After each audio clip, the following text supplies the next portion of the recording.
Allah Subhanahu wa taala, ala fil jasadi mudghah, ketahuilah di dalam jasadmu itu ada segumpal. Idza saluhat, kalau dia baik, saluhal jasadu kulluh, yang lain ikut menjadi baik.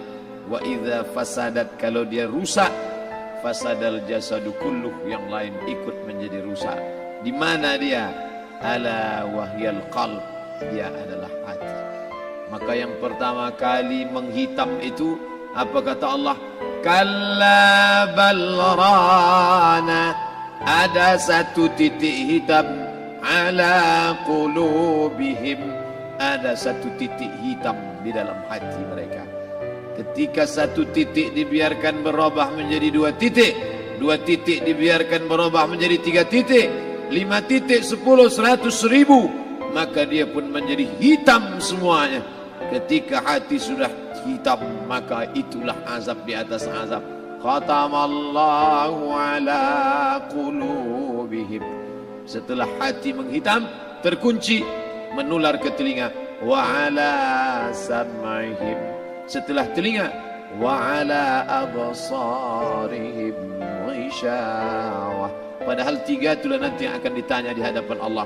Inna sam'a wal basar wal fuad. Coba lihat, ketika akan ditanya, yang ditanya 3, tapi diawali dari telinga.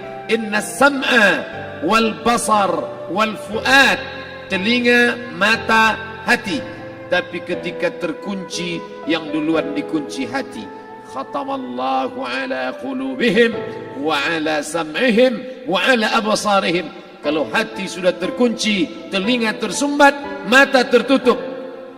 Summum bukmun umyum, summum bukmun umyum, peka, tuli, bisu, apapun tak lagi masuk ke telinga.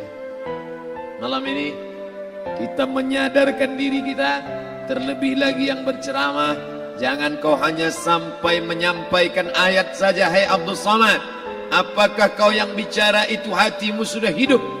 Senantiasa merasakan diri, aku orang paling hina, aku orang paling kotor, ditempelkan kening ke lantai di tempat yang diinjak tapak kaki, mengatakan bahwa aku bukan siapa-siapa. Malam ini Kepala Kanwil BPN Provinsi, Kabupaten, saya tak bisa membedakan mana yang kabupaten, mana yang kota, mana pegawai tinggi, mana pegawai rendah. Semuanya rata sama. Andai dibuat acaranya di kantor, mungkin saya segan, sungkan melihat dari seragamnya, bajunya. Tapi malam ini semuanya sama. Andai tak disebut tadi Pak Kepala Kantor, Pak Kanwil, saya pun tak tahu mana Pak Kanwil, mana tidak. Fotonya ganteng pula aslinya lagi daripada foto. Artinya apa? Bahwa kalau sudah masuk ke dalam masjid, ketika engkau merasa dirimu tinggi di atas, kau bukan apa-apa, karena yang paling tinggi di badanmu pun kau tempelkan. Tapi saat kau jatuh, rendah, down, stres, kau jangan merasa rendah, karena kau tegak berdiri di hadapan Allah. Kau angkat 2 tangan, Allahu Akbar. Di dalam diri ini disebut dia dengan qalb. Kenapa disebut qalb? Orang Arab menyebut qalb, qallaba, karena sifatnya berbolak-balik. Pada saat selesai salat, astaghfirullahalazim, tidak ada yang paling bersih, dia bersih. Tapi pada saat petang sore hari, yusbihu mu'minan, paginya putih, bersih, tak bernoda. Wa yumsi kafiran, petangnya hitam. Makanya dari pagi dibersihkan. Solat subuh bersih, solat zuhur bersih, condong matahari solat asar bersih, tenggelam matahari solat maghrib bersih, sempurna gelap malam solat isya bersih, tengah malam bangun tahajud munajat di tengah malam orang tertidur. Wa tusalli bil laili wan nasu niyam, engkau tegak di waktu malam di saat orang semua sedang tenggelam dalam lelap tidur panjang, tapi engkau menangis meratap mengenang dosa begitu banyak. Sab'atun yuzilluhumullah, di antara 7 yang mendapatkan naungan Allah. Yauma la zilla illa zilluh, hari itu tak ada naungan kecuali naungan Allah. Di antara yang mendapatkan naungan itu adalah rajulun zakarallah, orang yang berzikir, munajat, muhasabah diri di tengah malam, sunyi, sepi, fafadat ainahu, menetes air matanya. Berapa banyak sudah harta dititipkan Allah, berapa kupakai untuk zakat, wakaf, infak, sedekah, wasiat, hibah, ghanimah, harta rampasan perang di zaman Nabi. 7 harta yang akan menolong di hadapan Allah, 1 pun tak dipakai. Umur diberikan Allah 40, 60, 70. Berapa yang kupakai untuk menolong agama Allah? Berapa yang kupakai untuk mengingat Allah? Mata, tangan, telinga, kaki akan diminta tanggung jawab di hadapan Allah. Al-yawma nakhtimu ala afwahihim, mulut terkunci, wa tukallimuna aydihim, tangan akan bicara, wa tashhadu arjuluhum, kaki akan bersaksi di hadapan Allah. Siapa yang bisa menolong waktu itu? Kalau pernah tangan ini saat punya kekuasaan, 1 coretan tanda tangan bisa mempermudah urusan masjid. Sebutir kekuasaan yang dititipkan Allah bisa dipakai menolong agama Allah. Itulah yang akan menolong di hadapan Allah. Apa yang disampaikan malam ini, semua biaya pengurusan masjid 0. Itulah sesungguhnya yang akan menolong di hadapan Allah. Adapun harta yang disimpan, tabungan, deposito, tanah, rumah, kendaraan, semua akan tinggal menjadi harta warisan. Istri mengambil 1/4 kalau ada anak. Kalau tak ada anak, istri mengambil 1/8. 1 miliar 125 juta bulan untuk istri. Kalau dia tak tahu hukum gono gini. Kalau dia tahu gono gini, dia tuntut ke pengadilan, dipotong lagi menjadi 2. 500 untuk dia. Dari yang 500 dapat lagi dia 75. 575 bulan untuk dia. Sisanya 425 diambil anak laki-laki 2 kali bagian anak perempuan. Lalu yang kita bawa mati apa? Dulu dibangga-banggakan, dihormati, dimuliakan. Yang kami muliakan Al-Mukarram, Al-Ustadz. Tapi pada saat tiba masanya, yang kita bawa tak lain tak bukan innallaha la yanzuru ila ajsamikum. Allah tak menengok badan, fisik, bentuk tubuh, baju. Ini sampulnya saja. Wala ila suwarikum, Allah tak menengok rupa, wajah. Walakin yanzuru ila qulub, hati kamu yang bersih itulah yang kau bawa menghadap Allah Subhanahu wa taala. Yauma la yanfa'u malun, harta tak berguna, wala banun, anak tak bisa menolong. Harta tak berguna, anak tak mampu menolong. Illa man atallah, kecuali orang yang datang menghadap Allah biqalbin salim, dengan hati yang bersih, hati yang tulus, hati yang memercikkan cahaya iman, hati yang bersih dari hasad, busuk hati, sum'ah, riya, takabbur. Itulah yang menolong di hadapan Allah Subhanahu wa taala. Tulang, kulu, kulit, darah, lemak, sumsum akan menjadi santapan cacing tanah. Begitu besok pagi pintu kamar tak bisa diketuk, istri bolak-balik membangunkan tak terjaga, dipegang pipi sudah sejuk macam es batu, tanda jantung tak lagi berdetak, maka darah mulai berubah menjadi nanah, busuk. 1, 2, 3 hari kalau tidak disuntik formalin, jasad paling busuk jasad manusia, karena semua dia makan herbivora, tanaman saja. Tapi kita ini omnivora, semua masuk. Maka begitu mati, paling bagus orang Islam paling cepat dikuburkan. Selesai acara pemakaman, habiskah masalah? Muncul masalah baru. Disitulah kita baru sadar. Apa kata Imam Ali radhiyallahu an? An-nasu niyam. Semua manusia waktu hidup itu tidur. Bapak tidur, ibu tidur, saya tidur. Semua orang waktu hidup itu tidur.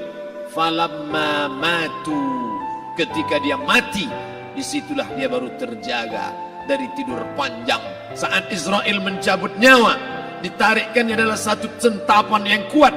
Disitulah kita baru terjaga dari tidur panjang. Betapa aku meninggalkan salat, betapa aku tak berzakat, betapa dulu kekuasaan, aku lulus umur 30, pensiun 58, 28 tahun apapun tak pernah kubuat untuk agama. Sibuk membesarkan anak, sibuk mengurus warisan. Anak pun tak ingat dengan kita karena kita lupa menanamkan pendidikan agama di dalam otak kepalanya. Andai dulu pernah dia dibawa ke masjid, andai dulu pernah dia dibawa umrah, andai dulu dia dimasukkan SD IT, SMP IT, SMA IT, Islamic Boarding School, dibawa ke masjid, takkan dia lupa mendoakan selesai salat, Rabbighfirli wali walidayya warhamhuma kama rabbayani saghira. Harta yang banyak tak sempat menolong agama Allah. Anak tunggal semata wayang tak sempat dididik agama. Istri meninggalkan dalam keadaan stres susah hatinya karena dia tak diajarkan sabar menerima ridha ketetapan takdir Allah. Dan paling celaka, tak pernah anggota tubuh ini dipakai untuk berzikir, muhasabah, mengingat Allah. Tak pernah mata dipakai menengok Quran, kitab suci Allah. Tak pernah dipakai hati merenung sejenak, apa yang akan kubawa mati menghadap Allah Subhanahu wa ta'ala. Malam ini saya tak minta diajak ceramah tentang hukum zakat, hukum puasa. Saya tidak diajak tanya jawab apa hukum unjuk rasa besok tanggal 4. Yang ditanya adalah bagaimana kita merenung sejenak. Abdul Somad, engkau berhadapan dengan para pegawai Badan Pertanahan Nasional Provinsi Riau, berkumpul 12 kabupaten kota. Ini orang-orang ngurus tanah, dari dalam tanah naik ke atas tanah, ngurus tanah, ngurus tanah, ngurus tanah, masuk ke dalam tanah. Abdul Somad dari dalam tanah naik ke atas tanah, ceramah, masuk balik ke dalam tanah. Yang kau bawa apa? Baju koko tinggal, peci tinggal, pakaian kehormatan tinggal. Yang tentara belum pernah saya diundang. Ustadz besok datang takziah, bapak tentara meninggal, tahu-tahu kain kapannya loreng. Tak ada. Yang kau bawa kain tidak berjahit, disobek, kerak. Itu yang akan menyampul kulitmu, yang selama ini kau dimandikan, dibersihkan oleh ibumu dulu 60 tahun yang lalu. Sampai masanya kau lupa kapan kau dimandikan dulu. Sekarang ruh melihat, disebut dia ruh karena dia raha ya ruhu ruh, seperti aroma semerbak yang datang pergi hinggap. Ruh sampai masanya dia datang masuk ke dalam jasad. Ruh sampai masanya dia pergi meninggalkan jasad. Malam ini dimuliakan Al-Mukarram Haji Abdul Somad LCMA. Kenapa Abdul Somad ini dimuliakan? Karena ruh hinggap sejenak sebentar, sampai masanya besok pagi dia ruh keluar dari dalam tubuh ini. Anak yang katanya ayahku sayang, istri katanya kaulah abang, sampai masanya mereka tak lagi mau mendekat. Rumah itu saya yang buat, saya yang mengukurnya. Tapi begitu ruh sudah keluar dari badan, tidak satu pun semeter, sesenti, sejengkal, sehasta ada tempat di rumah itu untuk jenazah bernama jenazah Abdul Somad. Dulu orang bertanya, rumah Ustadz Somad di mana? Hari ini orang tidak lagi bertanya, tak lagi menyebut nama. Orang sudah mengatakan kuburnya mana. Dulu kalau dia masuk masjid, didatangi orang, disalami orang. Mahasiswa, anak-anak, remaja mencium tangannya sebagai tanda hormat. Tapi begitu diletakkan keranda, kita akan sholat jenazah nanti selepas sholat zuhur. Apa kata orang? Letakkan di tepi sana, letakkan di tepi sana. Tak satu pun mau mendekat, letakkan dia di sana. Bahkan sebagian mengatakan jangan dalam masjid, letakkan dia di luar. Dia tidak disebut engkau yang mulia, tidak digunakan kata ganti orang langsung. Letakkan dia di sana. Bahkan sebagian tak lagi, padahal tempat paling mulia sebelah kanan, orang tak lagi mau di kanan, mulai dia menjauh ke kiri. Kenapa kau ke sana? Takut aku mimpi hantu nanti malam. Mana kawan, sahabat, andai tolan, anak menantu, teman sekantor, semuanya pergi meninggalkan. Yang tetap dibawa, kalau pernah kaki melangkah salat berjamaah di masjid, kalau pernah tangan mengusap kepala anak yatim, kalau pernah tangan mengucap subhanallah. Nanti di akhir tausiah kita akan berzikir, munajat, muhasabah diri, berdoa, mengenang apa yang akan kita bawa menghadap Allah Subhanahu wa taala. Datang malaikat membawa kain kafan dari cahaya, akan menyambut ruh yang mulia. Hadis riwayat Ahmad bin Ambal dalam kitab Al-Musnad, turun malaikat berlomba-lomba membawa kain putih dari cahaya, menunggu ruh akan keluar. Ruh menetes seperti embun di ujung daun. Daun tidak bergoyang, ranting tidak patah. Ruh menetes pelan turun ke dalam kain kafan, dibawa malaikat ke pintu langit. Tak sabar mereka menyambut. Inikah dia yang selama ini berjamaah? Inikah yang dulu ketika dititipkan kekuasaan menolong agama Allah? Kam min masyhurin fil ardi walam yakun ma'rufan fis sama. Berapa banyak yang masyhur terkenal di bumi, malaikat tak mengenal dia. Ini roh siapa?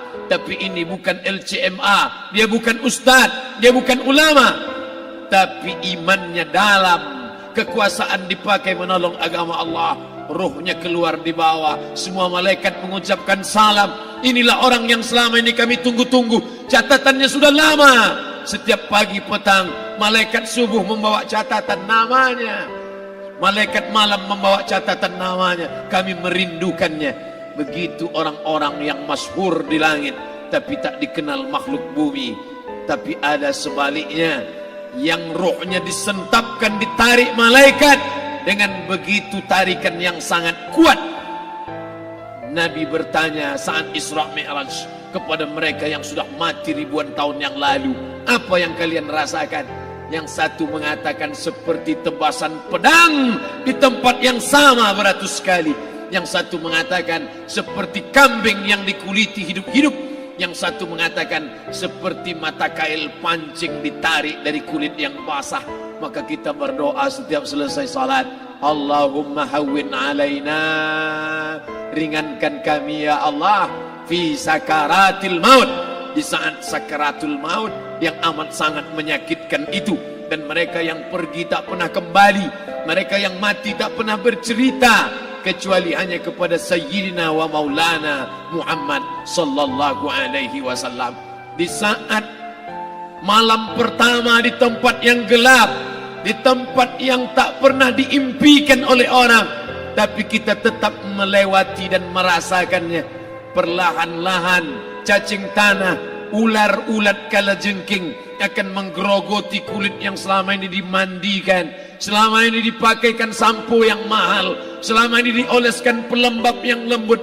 Tapi ternyata sebelum roh keluar jasad, setelah keluar, dia hanya akan menjadi santapan cacing tanah, hancur berkeping hari demi hari. Yang pertama kali membusuk adalah mata, karena dia berisi cairan. Cairan ini mengering, busuk dan berlubang. Lalu kemudian usus sebulan di dalam tanah, mulai dia menggelembung masuk angin dan dia meletus pecah. Cacing-cacing tanah mulai datang menggerogoti, memakan. Habis lemak, tulang, kulit, bulu, sumsum, darah, jantung, empedu, limpa, buah pinggang. Habis semuanya, tinggal tulang-tulang yang memutih, dimakan oleh tanah, ditelan oleh massa, sampai akhirnya Asi bin Wa'il membawa tulang yang kering itu kepada Nabi Muhammad, baginda Sayyidina wa Maulana Muhammad. Ya Muhammad, ayyuhi rabbuka hadzal idham, sanggupkah Tuhanmu menghidupkan tulang yang kering ini?